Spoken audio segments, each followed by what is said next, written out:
Hi friends, welcome back to my channel. ಇವತ್ತು ಶುಕ್ರವಾರ ಕಾಲಾಷ್ಟಮಿ ಆಗಿದೆ. ಸೊ ಹಾಗಾಗಿ ಕಾಲಭೈರವ ದೇವಸ್ಥಾನಕ್ಕೆ ಹೋಗಿ ಅಲ್ಲಿ ನಮಸ್ಕಾರ ಮಾಡಿ ದೀಪ ಹಚ್ಬಿಟ್ಟು ಬರೋಣ ಅಂತ ಅಂದ್ಕೊಂಡಿದ್ದೀವಿ. ಹೇಗಿದ್ರು ಕಾಲಭೈರವ ನಮ್ಮ ಮನೆ ದೇವರಾಗಿರೋದ್ರಿಂದ ಅಲ್ಲಿಗೆ ಹೋಗ್ತಾ ಇದ್ದೀವಿ. ಅಲ್ಲಿಂದ ಮಾವನ ಮನೆ ಹತ್ತಿರ ಇರೋದ್ರಿಂದ ಅಲ್ಲಿಗೆ ಹೋಗಿ ಮಾವನ್ನು ನೋಡಿಕೊಂಡು ಪ್ರಾಬ್ಲಿ ಇವತ್ತು ಅಲ್ಲೇ ಸ್ಟೇ ಮಾಡೋ ಪ್ಲ್ಯಾನ್ ಇದೆ.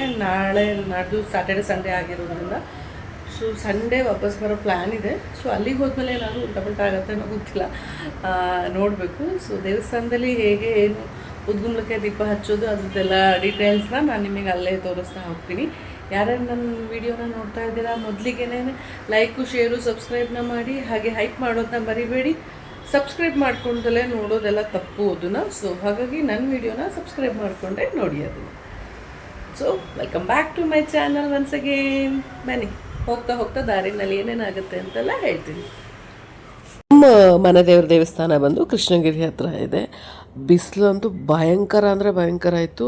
ಬ್ಯಾಂಗ್ಳೂರ್ ಕಂಪೇರ್ ಮಾಡಿದ್ರೆ ಇಟ್ ವಾಸ್ ಆಲ್ಮೋಸ್ಟ್ ಡಬಲ್ ಅಂತಲೇ ಹೇಳ್ಬೋದು. ತಡಿಲಿಕ್ಕೆ ಆಗ್ತಾ ಇರಲಿಲ್ಲ, ಅಷ್ಟು ಬಿಸಿಲಿತ್ತು. ಇದು ಒಂದು ನಮ್ಮ ದೇವಸ್ಥಾನಕ್ಕೆ ಹೋಗೋಕ್ಕೂ ಮಧ್ಯದಲ್ಲಿ ಒಂದು ಆಂಜನೇಯ ಸ್ವಾಮಿ ದೇವಸ್ಥಾನ ಇದೆ. ಇಲ್ಲಿ ತುಂಬ ಅಂದರೆ ತುಂಬಾ ಮಂಗಗಳಿರುತ್ತೆ. ಆ್ಯಂಡ್ ಈ ಟೆಂಪಲಲ್ಲಿ ಏನು ಪರ್ಟಿಕ್ಯುಲರ್ ಈ ಜಾಗದಲ್ಲಿ ಇರುತ್ತೆ. ಈ ಜಾಗ ಬಿಟ್ಟರೆ ಹಿಂದೆ ಮುಂದೆ ಬೇರೆ ಎಷ್ಟೇ ಜಾಗಗಳು ನೀರಿನ ಜಾಗಗಳಿದ್ರು ಆ ದೇವಸ್ಥಾನದಲ್ಲಿ ಎಲ್ಲೂ ಸಿಗೋದಿಲ್ಲ ನಿಮಗೆ. ಆ್ಯಂಡ್ ಬೇರೆ ಗದ್ದೆಗಳು ಎಲ್ಲ ಮನೆಗಳಿದ್ರು ಅಲ್ಲೆಲ್ಲೂ ಇರೋಲ್ಲ. ಪರ್ಟಿಕ್ಯುಲರ್ ಈ ಒಂದು ದೇವಸ್ಥಾನ ಹತ್ರ ಮಾತ್ರ ತುಂಬಾ ಮಂಗಗಳಿರುತ್ತೆ. ಅದಕ್ಕೆ ನಾವೇನು ಮಾಡ್ತೀವಿ, ಪ್ರತಿ ಸರ್ತಿ ಇಲ್ಲಿಗೆ ನಾವು ಹೋಗುವಾಗ ಬರುವಾಗ ಎಲ್ಲ ಮ್ಯಾಕ್ಸಿಮಮ್ಮು ಬಾಳೆಹಣ್ಣುಗಳನ್ನ ತೊಗೊಂಡು ಹೋಗಿರ್ತೀವಿ. ಯಾಕಂದರೆ ಆ ಮಂಗಗಳಿಗೂ ಏನಾದರೂ ಊಟ ಏನಾದರೂ ಇದ್ದರೆ ಸ್ವಲ್ಪ ಅವ್ರಗಳಿಗೂ ಹೆಲ್ಪ್ ಆಗುತ್ತಲ್ಲ ಅಂತ ಹೇಳಿಬಿಟ್ಟು. ಸೊ ಎವ್ರಿ ಟೈಮ್ ಅಲ್ಲಿಗೆ ಹೋದಾಗ ಮಂಗಗಳಿಗೆ ಬಾಳೆಹಣ್ಣನ್ನು ಕೊಡೋದನ್ನ ಒಂದು ಅಭ್ಯಾಸ ಮಾಡ್ಕೊಂಡಿದ್ದೀವಿ. ಕರೆಕ್ಟಾಗಿ ಕ್ಯಾಚ್ ಹಿಡಿತದೆ. ಈ ಮಂಗ ಅಂತೂ ಎಲ್ಲ ಕೆಳಗಡೆ ಅಂದರೆ ತಾನೊಬ್ಬ ರಾಜನ್ ಫೀಲಿಂಗಲ್ಲಿ ಅದೊಂದು ಪೋಲಲ್ಲಿ ಕೂತಿತ್ತು. ಬಾಲದಿಂದನೇ ಅದನ್ನು ರೋಲ್ ಮಾಡಿಕೊಂಡು ಕೂತ್ಕೊಂಡು ಕ್ಯಾಚ್ ಹಿಡಿತು. ಸಕ್ಕತ್ತಾಗಿ ಕ್ಯಾಚ್ ಹಿಡಿತು ಮಾತ್ರ. ಮಂಗಗಳಿಗೆ ನಿಜವಾಗ್ಲೂ ತುಂಬಾ ತಲೆ ಇರುತ್ತೆ ಅಂತ ಎತ್ಕೊಂಡ್ಮೇಲೆ ಅಲ್ಲಿ ನಿಲ್ತಾನೆ ಇರಲಿಲ್ಲ. ಬೇರೆ ಮಂಗಗಳು ಕಿತ್ಕೊಂಡು ಬಿಡುತ್ತೆ ಅಂದ್ಬಿಟ್ಟು ಓಡ್ತಾ ಇತ್ತು ಬೇರೆ ಕಡೆ ಜಾಗಕ್ಕೆ. ಆ್ಯಂಡ್ ಅಲ್ಲಿ ಹಿಂದೆಗಡೆ ಇರೋ ಬೆಟ್ಟಗಳ ಕಡೆಯಿಂದ ಎಲ್ಲ ಮತ್ತೆ ಬೇರೆ ಬೇರೆ ಮಂಗಗಳೆಲ್ಲ ಬರ್ತಾಯಿತ್ತು. ಅದು ಅಟ್ಯಾಕ್ ಮಾಡಿಬಿಡುತ್ತೆ ಅನ್ನೋ ಭಯಕ್ಕೆ ನಾನಂತೂ ಪ್ರತಿ ಸರ್ತಿ ಕೆಳಗಡೆ ಇಳಿಯೋಕ್ಕೆ ಹೋಗೋದಿಲ್ಲ. ಯಾವಾಗಲೂ ಅವರೇನೆ ಕೊಡೋದು. ಆ್ಯಂಡ್ ಲಡ್ಡು ಕೂಡ ನೋಡ್ತಾನಷ್ಟೇ ಅವನು ಕೆಳಗಡೆ ಇಳಿಯಲ್ಲ. ನಮ್ಮ ದೇವಸ್ಥಾನ ಇದೇನೇನೆ ಇದು ಅಷ್ಟಮಿ ಆಗಿರೋದ್ರಿಂದ ಇಲ್ಲಿ ತುಂಬ ಜನ ಬರ್ತಾರೆ. ಆ್ಯಂಡ್ ಈಗ 12 ಗಂಟೆಗೆ ಮಹಾಮಂಗಳಾರತಿ ಆಗುತ್ತೆ. ಸೊ ನಾನು ಕೂಡ ಒಂದು ಬೂತ್ ಗುಂಬಳಕಾಯಿಗೆ ದೀಪ ಹಚ್ಚಬೇಕು. ಅದನ್ನು ದೀಪ ಹಚ್ಚಿದ್ದೀನಿ. ತುಂಬ ಜನ ಬರ್ತಾರೆ. ಈವ್ನಿಂಗ್ ಅಷ್ಟೊತ್ತಿಗಂತೂ ಇದು ಏನು ದೊಡ್ಡ ಜಾಗ ಇದೆ ಫುಲ್ ಕವರ್ ಅಪ್ ಆಗೋಗಿರುತ್ತೆ. ಅಷ್ಟು ಜನ ಬಂದು ಹಚ್ಚಿರ್ತಾರೆ. ಬೇರೆ ಬೇರೆ ಭೈರವನ ದೇವಸ್ಥಾನದಲ್ಲೂ ಹಚ್ತಾರೆ ಅಂತ ಕೇಳಿದ್ದೀನಿ. ಬಟ್ ನಾನು ಬೇರೆ ದೇವಸ್ಥಾನಗಳಲ್ಲಿ ಅಷ್ಟು ನೋಡಿಲ್ಲ. ಯೂಶಲಿ ಇದನ್ನು ಏನು ಕೂಷ್ಮಾಂಡ ದೀಪ ಅಂತ ಹೇಳ್ತಾರೆ. ಇದನ್ನು ಮನೆಗಳಲ್ಲಿ ಅಂದರೆ ಮನೆ ಒಳಗಡೆ ಈ ದೀಪನ ಹಚ್ಚಬಾರ್ದು ಅಂತ ಹೇಳ್ತಾರೆ. ಸೊ ಇದನ್ನು ಹಚ್ಚೋದಿದ್ರೆ ಮನೆ ಹೊರಗಡೆ ಹೊಸ್ಲತ್ರ ಹಚ್ಚಬೇಕು, ಇಲ್ಲಾಂದರೆ ಈ ಥರ ಭೈರವನ ದೇವಸ್ಥಾನದಲ್ಲಿ ಹಚ್ಚಬೇಕು ಅಂತ ಹೇಳ್ತಾರೆ.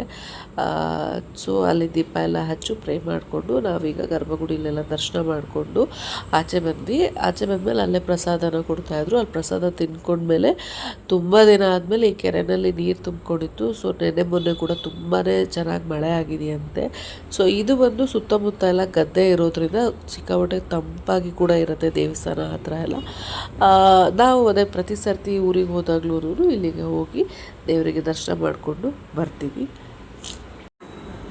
ಹಾಗೆ ಅಲ್ಲಿಂದ ಹಸ್ಬೆಂಡಿಗೆ ಸ್ವಲ್ಪ ಕೆಲಸ ಇತ್ತು ಅಂತ ಹೇಳಿಬಿಟ್ಟು ಅಲ್ಲೇ ಪಕ್ಕದಲ್ಲಿ ಒಂದು ಫ್ರೂಟ್ ಫ್ಯಾಕ್ಟ್ರಿ ಇದೆ. ಸೊ ಅಲ್ಲೇನೋ ಸ್ವಲ್ಪ ಅವ್ರಿಗೆ ವರ್ಕ್ ಇದ್ದಿದ್ದರಿಂದ ಅಲ್ಲಿಗೆ ಹೋಗೋಣ ಅಂತ ಹೇಳಿದ್ರು.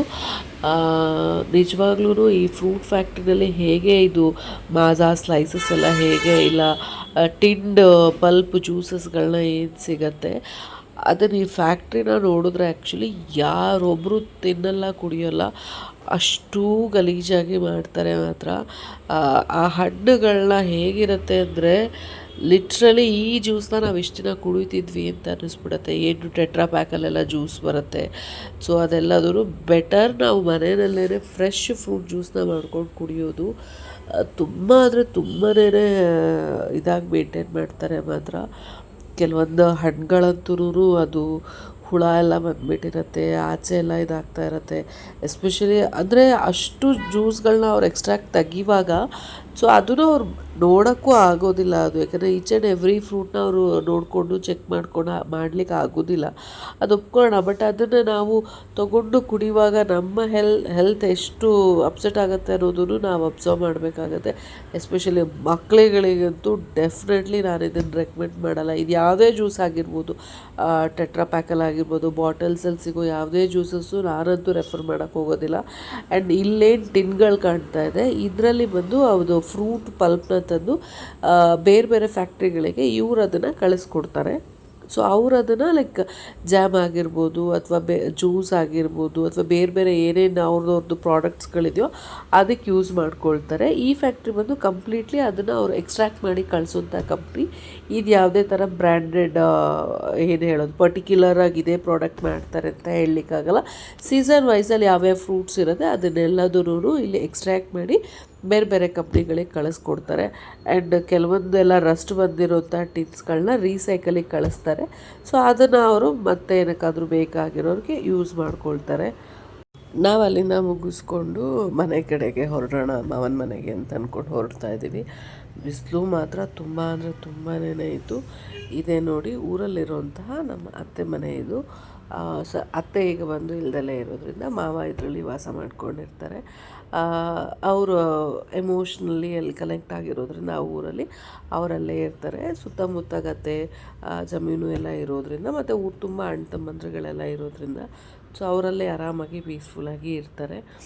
ಸೊ ಈ ಸತಿ ಬಂದು ನಮ್ಮ ಇದರಲ್ಲಿ ಬಂದು ಈರುಳ್ಳಿನ ಬೆಳೆದಿದ್ದೀವಿ. ಪ್ರತಿ ಸರ್ತಿ ಕಡಲೆಕಾಯಿ ಮತ್ತು ಹುರುಳಿ ಅದೇನೇನೋ ಹಾಕ್ತಾಯಿದ್ರು. ಈ ಸತಿ ಬಂದು ಈರುಳ್ಳಿನ ಹಾಕಿದ್ದಾರೆ. ಸೊ ಚೆನ್ನಾಗಂತೂ ಇತ್ತು, ಬೆಳೆ ಅಂತೂ ಚೆನ್ನಾಗಿ ಬಂದಿದೆ. ಒಟ್ಟು ಬೆಂಗಳೂರಲ್ಲಿ ನಮ್ದು ಎಷ್ಟೇ ಏನೇ ಇದ್ರೂ ಊರ ಕಡೆ ಒಂದು ಈ ಥರ ತೋಟ ಜಮೀನು ಇದ್ದವಾಗ ಅಟ್ಲೀಸ್ಟ್ ಯಾವಾಗ ನಮಗೆ ಬೆಂಗಳೂರು ಬೋರ್ ಅನಿಸುತ್ತೋ ಆವಾಗ ಅಲ್ಲಿ ಹೋಗಿದ್ದಾಗ ಸಿಗೋಂಥ ಪೀಸ್ಫುಲ್ಲು ಬೇರೆ ಇನ್ಯಾವುದೇ ರೆಸಾರ್ಟು ಇನ್ಯಾವುದೋ ಪ್ಲೇಸಸ್ಸಿಗೆ ಹೋದ್ರೂ ಅಷ್ಟಂತೂ ಸಿಗೋದೇ ಇಲ್ಲ. ಸೊ ಇದೇ ಅತ್ತೆ ಮನೆ. ಇಲ್ಲಿ ಬಂದುಬಿಟ್ರೆ ಅಂತೂ ಲಡ್ಡುಗೆ ಫುಲ್ಲು ಫ್ರೀಕೌಟ್ ಮಾಡ್ತಿರ್ತಾನೆ. ಊರು ತುಂಬ ಮಕ್ಳುಗಳು ಫ್ರೆಂಡ್ಸ್ಗಳೆಲ್ಲರೂ ಒಂದೋ ಇಲ್ಲಿಗೆ ಹೋಗಬೇಕು, ಇಲ್ಲ ಅಂದರೆ ಅಲ್ಲಿ ಅಮ್ಮನ ಮನೆಗೆ ಹೋಗಿಬಿಟ್ರೆ ಅವನಿಗೆ ಅಲ್ಲಿದೆ ಕೇಳ್ತಿರ್ತಾನೆ. ಎಲ್ಲರೂ ರೆಡಿಯಾಗು ಅಂದಿದ ತಕ್ಷಣವೇ ಸಾಕು, ಇವತ್ತೆಲ್ಲಿಗೆ ಹೋಗ್ತಿದ್ದೀವಿ ಅಂತಲೇ ತಲೆ ತಿಂತಾ ಇರ್ತಾನೆ. ಅಷ್ಟು ಅವನಿಗೆ ಬೆಂಗಳೂರು ಒಂದೊಂದು ಸತಿ ಬೋರ್ ಅಂತೂ ಹೊಡಿಸ್ಬಿಡತ್ತೆ ಅವನಿಗೆ. ಅದು ಅಲ್ಲದೆ ಇವಾಗ ಸಮ್ಮರ್ ಕ್ಯಾಂಪ್ಸ್ಗಳು ಬೇರೆ ಇರೋದ್ರಿಂದ ಫುಲ್ಲು ಬ್ಯುಸಿ ಆಗೋಗಿರ್ತಾನೆ. ಆ್ಯಂಡ್ ಅಲ್ಲಿಂದ ನಾವು ನೆಕ್ಸ್ಟ್ ಡೇ ಬ್ಯಾಂಗ್ಳೂರಿಗೆ ಬಂದ್ವಿ. ಅಲ್ಲಿಂದ ಬರ್ತಾ ಇದ್ದಂಗೆ ಏನೇನೆ ಹಸ್ಬೆಂಡ್ ಫ್ರೆಂಡ್ ಫ್ಯಾಮಿಲಿಯವರೊಬ್ಬರು ಆಂಧ್ರದಿಂದ ನಮಗೆ garlic gun powder and normal gun powder ಇದು. ಆ್ಯಂಡ್ ಇದು ಬಂದು ಗೋಂಗೂರ ಚಟ್ನಿ. ಇದು ಸಿಕ್ಕಾಪಟ್ಟೆನೇ ಚೆನ್ನಾಗಿರುತ್ತೆ ಮಾತ್ರ ಇದಂತೂ. ಪ್ರಾನ್ಸ್ ಪಿಕ್ಕಲ್ಲು ಮತ್ತು ಚಿಕನ್ ಪಿಕ್ಕಲ್ ಕೂಡ ಕೊಟ್ಟು ಕಳಿಸಿದ್ರು. ಬಿಸಿ ಬಿಸಿ ಅನ್ನಕ್ಕೆ ಇದನ್ನು ಹಾಕ್ಕೊಂಡು ಸ್ವಲ್ಪ ತುಪ್ಪ ಹಾಕ್ಕೊಂಡು ತಿಂತಾಯಿದ್ರೆ ಮಾತ್ರ ಸ್ವರ್ಗ ಎಲ್ಲಿದೆ ಅಂತ ಹುಡ್ಕೋದೇ ಬೇಡ, ಅಷ್ಟು ಸಖತ್ತಾಗಿರುತ್ತೆ. ಆ್ಯಂಡ್ ಎವ್ರಿ ಟೈಮ್ ಅವರು ನಮಗೆ ಕಾಕಿನಾಡ ಅವ್ರದ್ದು ಊರು, ಅಲ್ಲಿಗೆ ಹೋದಾಗೆಲ್ಲ ತಂದು ಕೊಡ್ತಾರೆ. ಮಾತ್ರ ಸಖತ್ ಟೇಸ್ಟಿಯಾಗಿರುತ್ತೆ ಮಾತ್ರ. ನೋಡಿದ್ರಲ್ಲ ನನ್ನ ವೀಡಿಯೋನ ಹೇಗಿತ್ತು ಅಂತ ಹೇಳಿ. ಊರಿಗೆ ಹೋಗಿ ಬಂದಿದ್ವಿ, ಊರಿಂದ ಬಂದಮೇಲೆ ಚಟ್ನಿ ಪುಡಿ ಎಲ್ಲ ಹೇಗಿತ್ತು ಅಂತ ಹೇಳಿದ್ವಿ.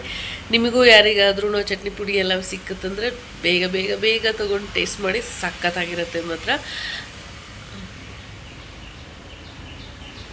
ಈ ಮಕ್ಳುಗಳು ಒಂದು ಗೋಡೆನೂ ನೆಟ್ಟಗಿರಕ್ಕೆ ಬಿಡೋದಿಲ್ಲ ಮಾತ್ರ, ಎಲ್ಲ ಗೋಡೆ ಎಲ್ಲ ಬರ್ತಿಟ್ಟಿರ್ತಾರೆ.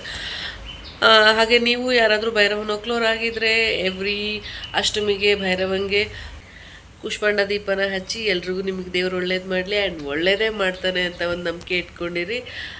ಹಾಗೆ ನನ್ನ ವೀಡಿಯೋನ ನೋಡ್ತಾ ಇರಿ. ಇನ್ನೂ ಬೇರೆ ಬೇರೆ ಬೇರೆ ಬೇರೆ ವೀಡಿಯೋಸ್ ಎಲ್ಲ ಹಾಕ್ತಾ ಇರ್ತೀನಿ. Keep supporting my videos. Thank you. Bye.